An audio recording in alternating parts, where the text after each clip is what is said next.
Marhaba.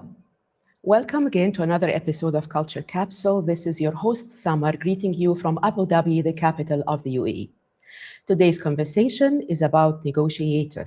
And today, I'm grateful to have one of the best gurus in the trade, Keld Jensen. What I value in Jensen's work is his practical recognition that negotiation goes beyond tools and outcomes. Actually, he thinks that it is about a mindset that leads to trust, successful relationship. Who is Keld Jensen? Keld Jensen is an author of 27 books, founder of SMARTnership, a respectful university professor, and a practitioner trusted by many governments and organizations, and one of the most awarded negotiators all over the world. Welcome, Keld Jensen, to Culture Capsule. Thank you so much for having me. Thank you. So, since you wrote your first book in 1998, you went on writing 26 more books published in 38 countries. That is an outstanding commitment. So, can you please share with me, how did you manage to keep on the creativity, the focus, the hard work, the learnings, the research? Let me put it in your own terminology. How did you negotiate yourself in this kind of discipline? Yeah, that's a great question. I know it sounds a bit corny, but I actually wake up every morning without a job. I wake up with a mission because I truly believe that we need to negotiate better in the world. I think every day, especially these days as well, shows us that we're actually not very good at it. You know, every conflict comes from a bad negotiation. Every conflict ends with a negotiation. And it seems to me, both in the commercial world and in geopolitics, that we lack negotiation skills. What is interesting to me, having done a lot of research, and I'm very focused on research, I'm a bit nerdy that way, because I think that we have to separate opinions and facts. And there's a lot of opinions about negotiation, and sometimes we lack facts. So I'm knee deep into research. And one of the things that I learned is that we haven't really changed the way we negotiate since 1700. So that means we're basically sitting negotiating the same way as we did back then. So sorry for the long answer. So the reason I'm motivated to keep doing it is because I think there's room for improvement. I think we can do so much better. And there's so many angles into negotiations. So that's probably why I can keep doing it. Keld, have you been working on two projects in the same time? Like, have you ever worked? I mean, let's do the math. 27 books. It's 2026. So have you ever worked on two books in the same time? Yes, I have. Now the funny thing is that almost every time after I finish a project, I'm thinking, that's it. You know, there can't really be any more to write about. I was seriously thinking that after I did the last one, The Element of Negotiation, that came out 2 years ago. But then AI popped up. And AI to negotiation is basically what electricity is to humankind. It will create a real revolution, and not only in the world, but certainly in negotiation as well. So that obviously urged me to do another book. I'm talking about AI in negotiation that was just released a couple of months ago. So writing books about negotiation is definitely different than writing a novel. So how can you keep the inspiration and the information going with the fast development on that's happening on the trade? Is it what is your secret? I don't know if there's a secret. It was both my publisher and I were very concerned publishing the book on the use of AI in negotiation, because especially the field of AI is going so fast. So we were nervous, you know, from the time that you hand in the script, you're done writing the book yourself until the book is out on the shelf. It's about 6 months. And 6 months in the world of AI is going really fast. But we managed. It's not outdated. It's still usable. So I think it's a little bit about trying to predict what's going to happen. And in all fairness, technology moves fast, but people don't move as fast as that. I mean, changing behaviors changing the way we do things, that's a change of that kind is not happening overnight. That takes a long time.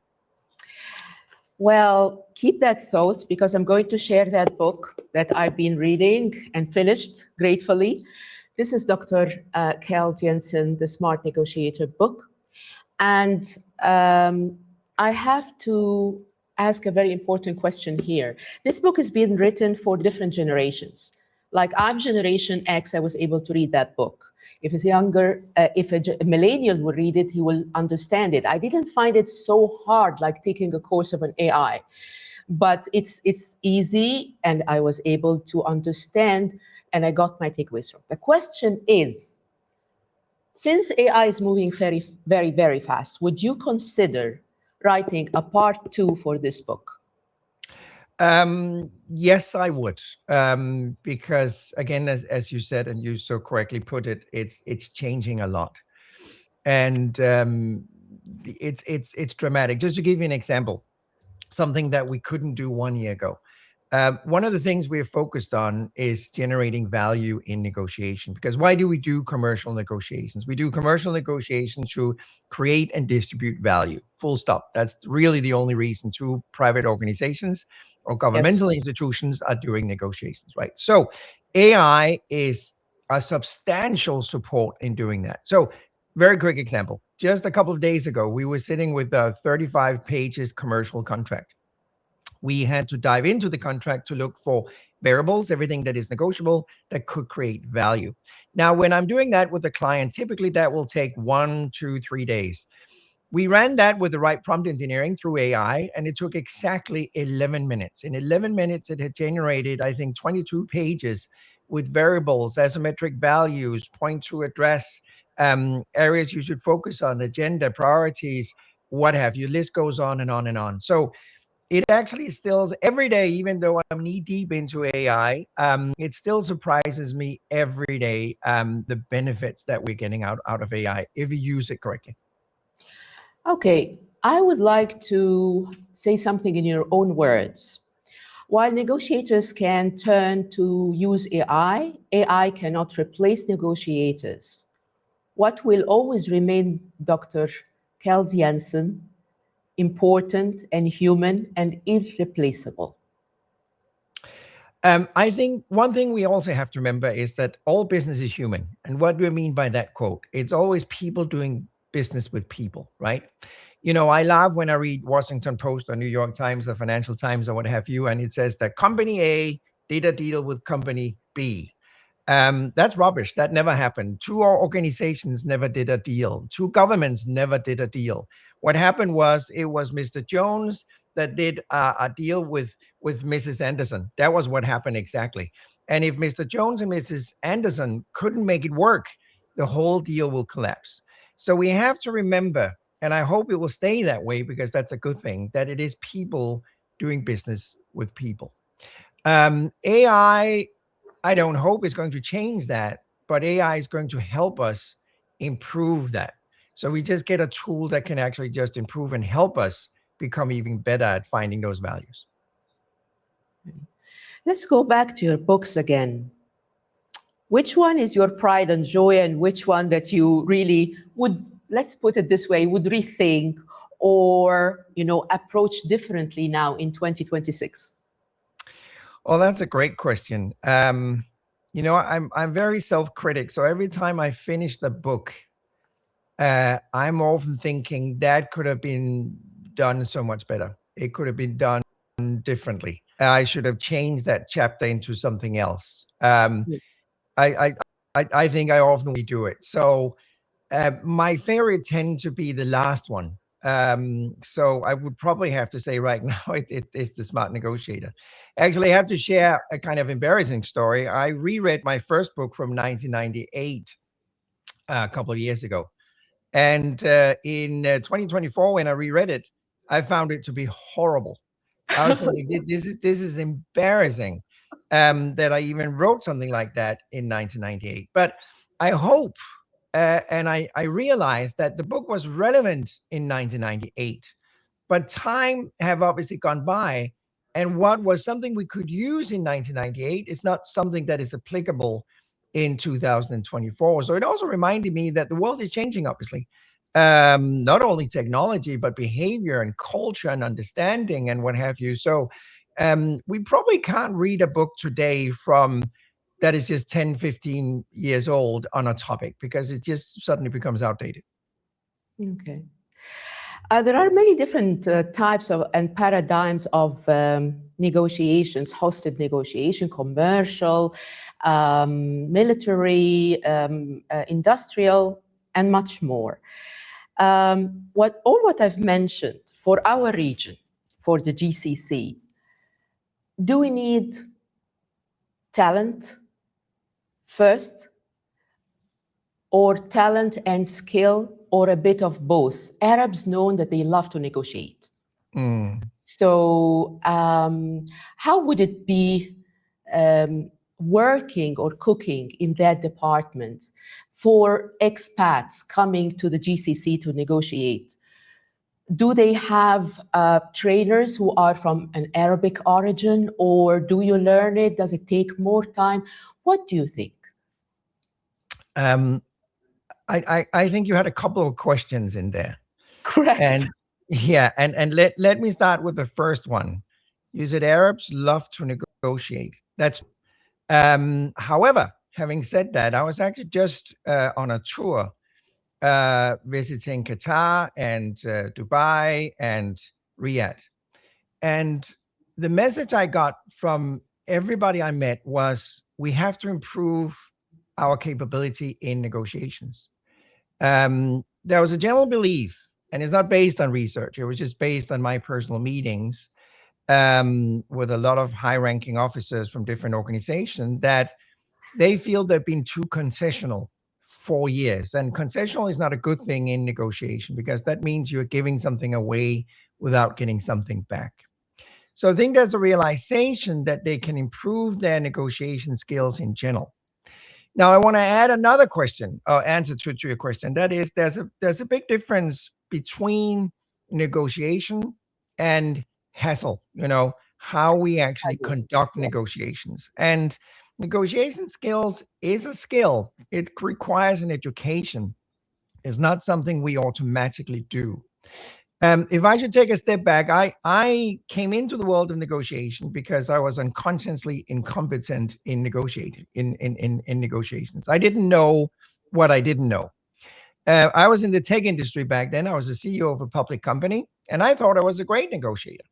And then I brought in an advisor that I teamed up with later on that in less than 120 minutes moved me from being unconsciously incompetent to consciously incompetent. And that's horrible. That's a wake-up call because you just suddenly realized you are not really good at something that you thought you were good at. So that made me realize I was probably not the only one that was not very good at something you thought you were good at. And back to the Middle East, I think that there's a love of negotiation, which is a good thing, but there might be a lack of knowledge on how to do it properly. And what is also interesting when you look at the region, there's actually not been that much education, training, and development of competence in negotiation, if you, for instance, compare it to here in the US. So there's a huge difference in how that education is looking and what kind of capability the negotiators actually been given. As you've mentioned, there is haggling, and there's also Arabs like to have a good deal. So take two for the price of one, or buy something, and then as you're about to pay, you decide that you're going to buy another one. So now what price you're going to give me? Expats need to understand exactly this section, which is, there is a big difference between negotiation and the joy of haggling in the Arab world. Okay, Keld, what need to change to see more women at the negotiation table? That's one of my favorite topics. And the reason I'm mentioning that is that research has shown that when we compare the genders, women, I'm generalizing obviously, but women have a tendency to be better negotiators than men. Now I have to expand on that because women often shows to be better negotiators than men when they're negotiating in somebody else's interest. So if they're negotiating on behalf of an organization, they typically outperform men. However, and here's an important however, when women are negotiating in their own interest, they are often underperforming compared to men. So just to summarize what I just said, women are better at negotiation when they're negotiating on behalf of somebody else, and worse than men when negotiating in their own interest. It's very important, and let me just stress that we get a lot more women at the negotiation table. And the reason for that is that women are, as I just said, negotiating differently than men. And there's a long list of reasons, but one of them is their empathy level, and again, I'm generalizing, is typically higher than men. And to be a really skilled, educated negotiator, you need to understand your counterpart. And you need to really understand your counterpart. And one thing that I'm basically laughing dash crying about all the time is when you look at these international summits, for instance, peace discussion between Ukraine and Russia or whatever you have, you see bunch of men on one side of the table and a bunch of men on the other side of the table. And it's like sitting there, looking for the famous find Wally in the cartoon. You cannot eye a woman anywhere at those tables. And I promise you, if we had 50% of the group of people at the table being women, we would see a different outcome in those negotiations. That's a promise. Right.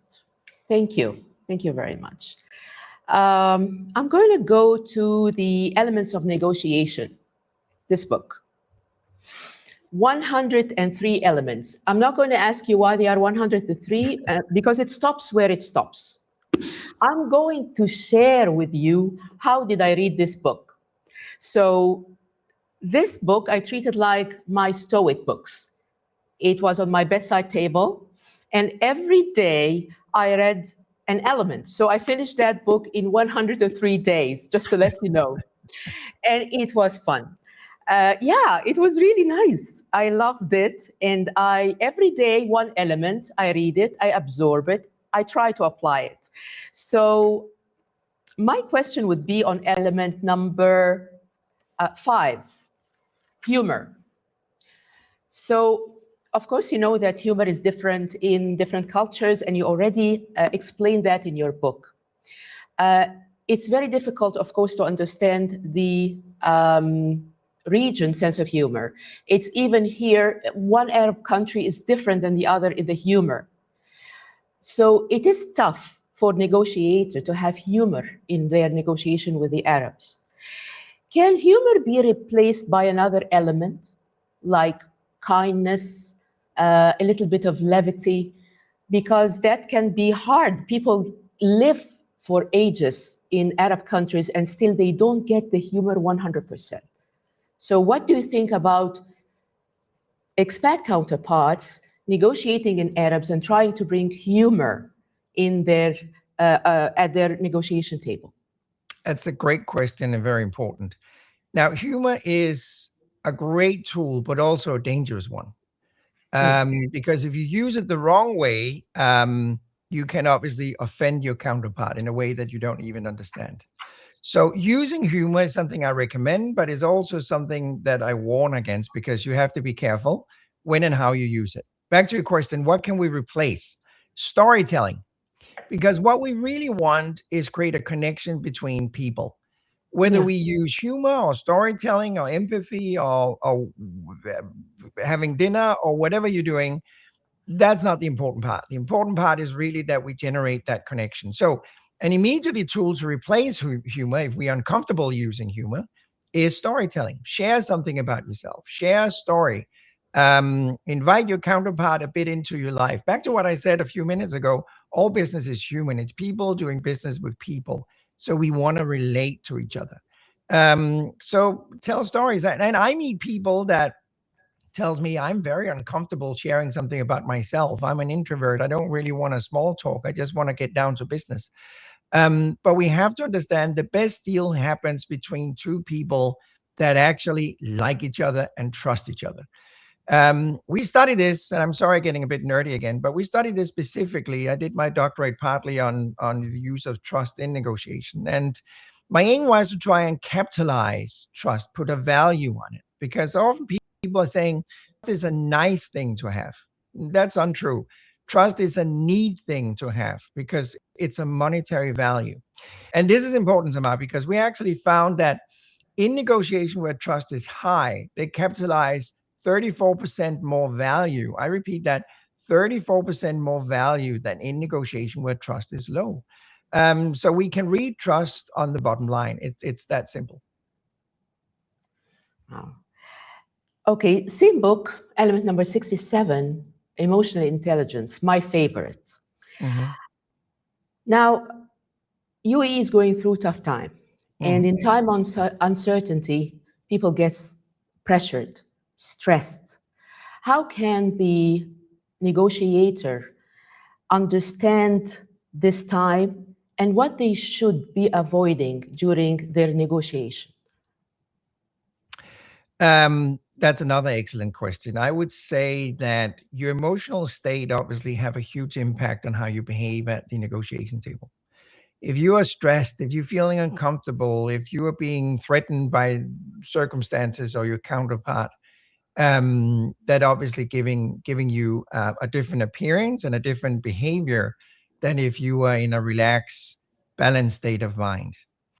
So I think part of the preparation is obviously understanding where you yourself are in your emotional intelligence. Do you understand yourself? Do you understand your own emotions? And unfortunately, I meet negotiators who don't understand their emotions. So if they're getting pressured, they might react. You know the term pressure creates counter pressure. So if they're getting pressured, they might react with counter pressure. They become aggressive. They become combative, which is not a great way of handling it. So a great negotiator obviously not only understand the counterpart, but understand themselves as well. So, and that is not easy. I mean, it's definitely not easy, and even understanding yourself, because we may not know how we react in certain situations, and people obviously react very differently. And one of the big enemies of a great negotiator is stress. And stress is happening, obviously, to all of us all the time. We're getting stressed by what happens in the world. We get stressed by counterpart. We get stressed by our spouse at home, our manager, what have you. And we need to understand what happens when we get stressed. And what typically happens, if I make it black and white, is the runaway or combative mode, right? So it's either fight or flight, as we call it in psychology. So either we become concessional and give away, or we start being aggressive. And in negotiation, typically that means we start to use a lot of argumentation. And neither of them are great solutions. So it's I'm very happy that you actually highlight this specific element, because it's so important that we understand our own behavior, especially our reaction to certain emotional triggers. Thank you, Keld. That was a great analysis. Thank you so much. I know that you're not a fan of virtual negotiation. But unfortunately, now we're in our environment that it has to happen. So what would be your concern? Now, I'm just announcing these are two questions. What would be your concern in an environment where you must do negotiation online? And how can we still succeed in negotiation online now that we have to do some? Yes. Well, first and foremost, it's true I'm not a big fan of virtual negotiations. But having said that, they can easily be as efficient as face to face when and if we have met the counterpart face to face. I was actually just in Houston 2 days ago with a client, and we basically boarded a plane and was traveling for 4 hours just to sit in the meeting with a counterpart for 1.5 hours, shaking hands and being in the same room. And then we flew back. A lot of organizations refuse to do that today because they're thinking the cost and the time, and we can just save everything by going online.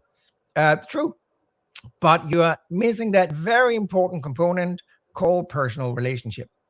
Because on a virtual call, you don't get that relationship when you just sit in the same room, you have a cup of coffee together, you chit chat. And I don't know if you noticed that, Samar, but the level of small talk increases a lot more when we meet face to face compared to a virtual gathering. Sure. And back to what we just talked about, all business is people. It's people doing business with people. So we want to create that relationship. We want to create trust. And that is just done so much better when we shake hands and look each other in the eyes and sit in the same room. So that's why I often encourage my client to make that investment, both in time and money, and go and see somebody. Now, after that first step, we can easily conduct a lot of negotiation virtually. I even encourage that. I mean, there's no need to fly back and forth every time we need to meet up. But I would encourage and emphasize the importance of, in the beginning, sit down, meet people personally, face to face. Thank you. Keld, true or false? Keld Jensen performs best when he's not prepared. No, that's false. So you have to be prepared. Yes, I have to be very prepared. Yes.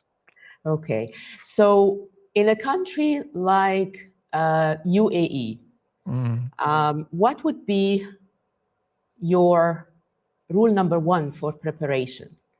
Coming here to the UAE, and I mean UAE, you've been to the UAE, you've been to many countries in the region, of course, but for the UAE, what would be the first thing that you should be always aware of?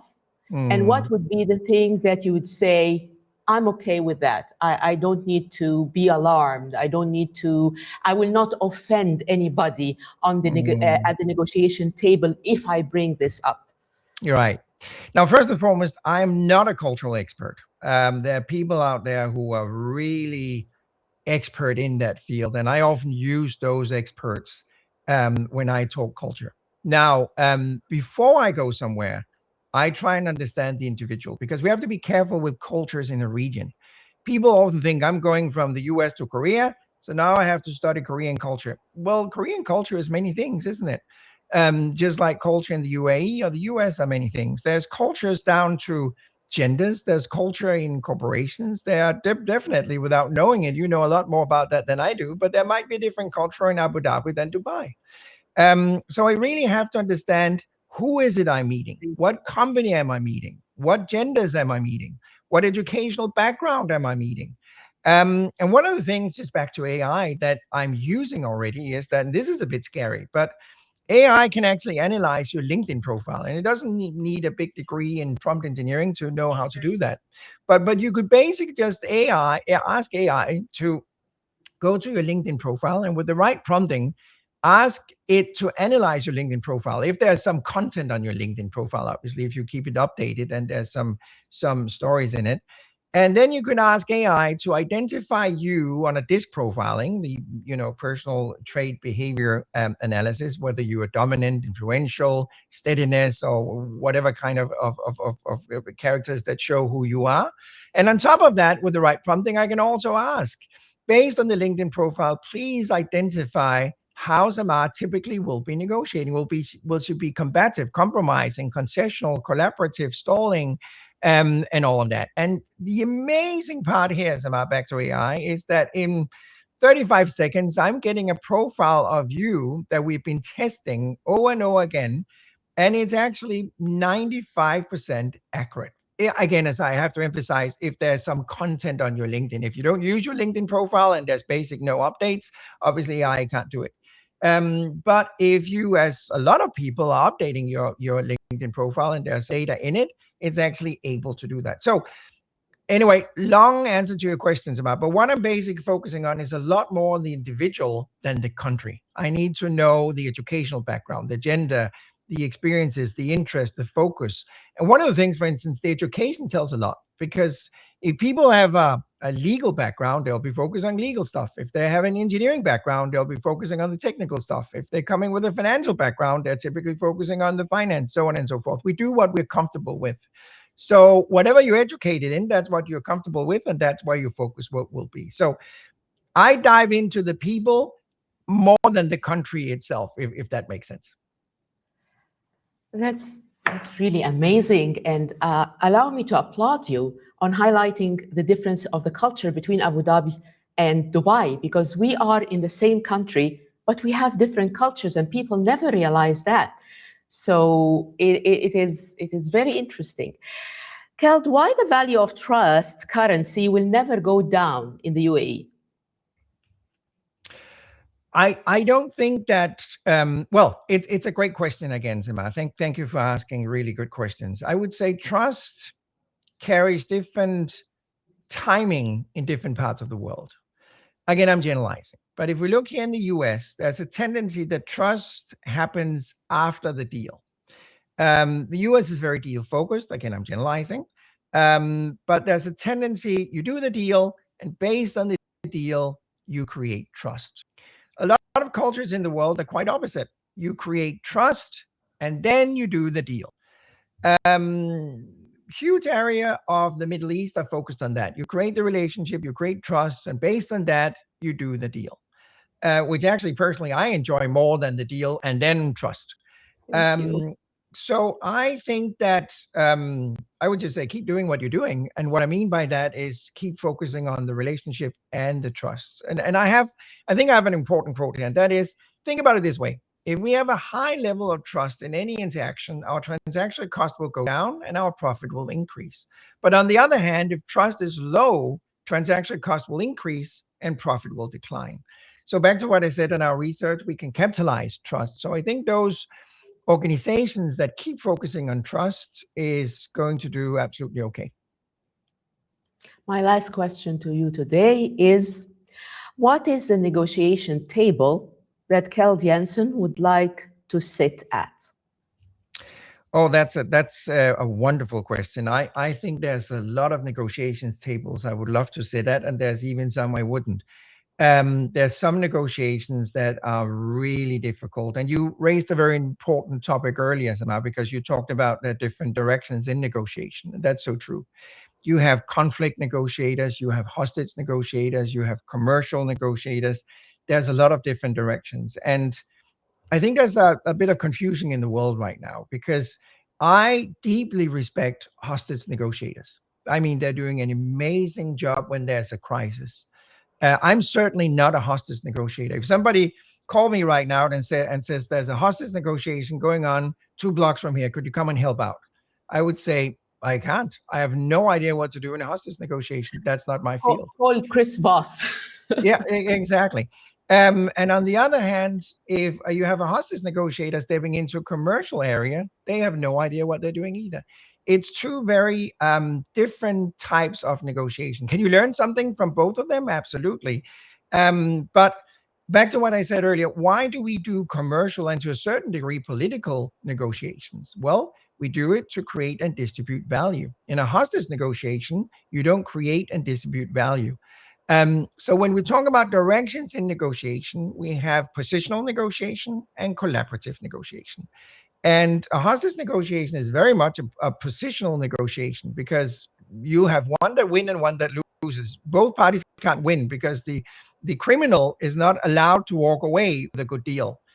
So it's a very different set. And I'm sorry, again, it comes a long answer, but I'm not a big fan of negotiation being a theater where we use tactics and strategies and read body language. And, there's so many books out there, and how can we outmaneuver the counterpart? I don't believe in all of that at all. I believe that negotiation is a transparent, collaborative process where we're working together to create value for you and me. So I don't want to make $100 in your expense, and you should make $100 in my expense. We should work together to create $100. And that's possible, but it requires, back to what we talked about when we started, a change of a mindset on how we perceive negotiation. So back as I said, it's not a theater; it's a collaboration. Keld, thank you very much. It was a pleasure having you today with Culture Capsule. Time flew, and I hope that we can see more of you here in the UAE. And have a good day. Thank you. Thank you for having me. Thank you. Thank you very much for our audience, and see you soon in another episode of Culture Capsule.